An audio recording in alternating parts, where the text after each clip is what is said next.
to come in so we could sort of hear those comments and conversations? The transparency that we have as a branch of government is in our written opinions. That tells you how we think. But sometimes the discussions can get rather colorful because we're not in there to agree. Sometimes we're in there to disagree. But we talk about all the cases, and we go down the line, and that's where a lot of the people wonder why we hear cases every other week. Well, it's because there's so much reading involved and so much preparation for those. We'll be right back with Pastor Matthew Watts after this quick break. But before we go, let me remind you that you can watch this show, many of our old shows, and our web extras online, statejournal.com, or the website of your favorite West Virginia media station. Just click on the Decision Makers tab.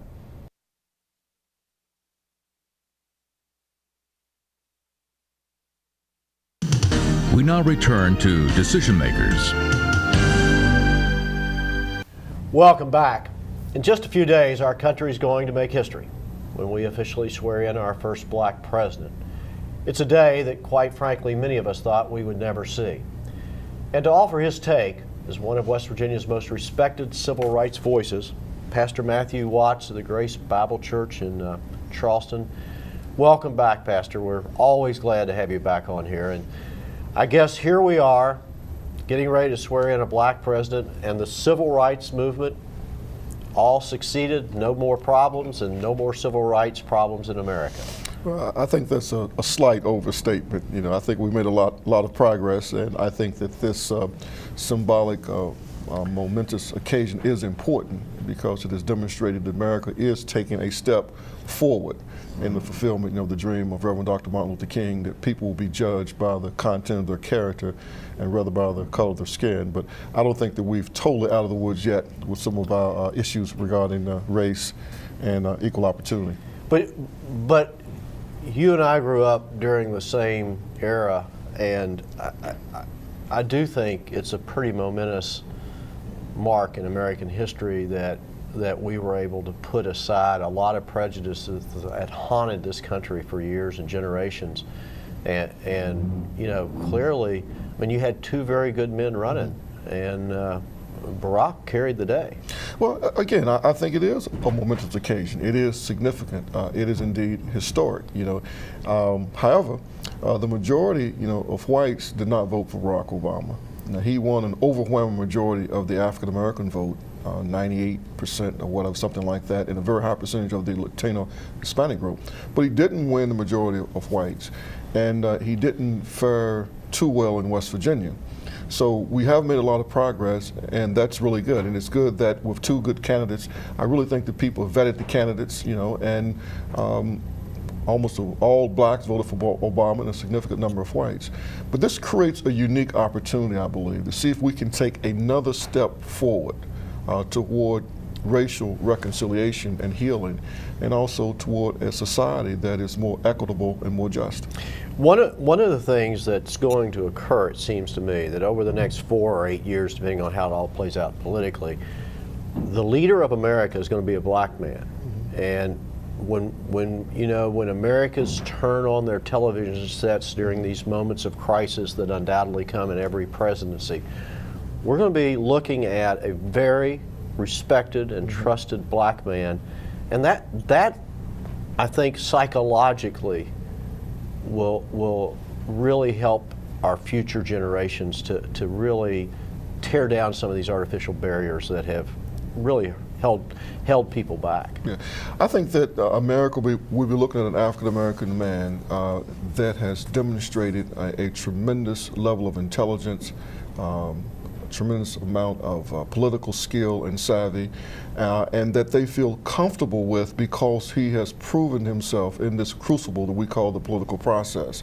And I think that's helpful. I think it's helpful for America to see people of different ethnicities that are competent, that are professional, that have mastered, you know, amounts of information, and give people a comfort level that this person, you know, is competent to do the job.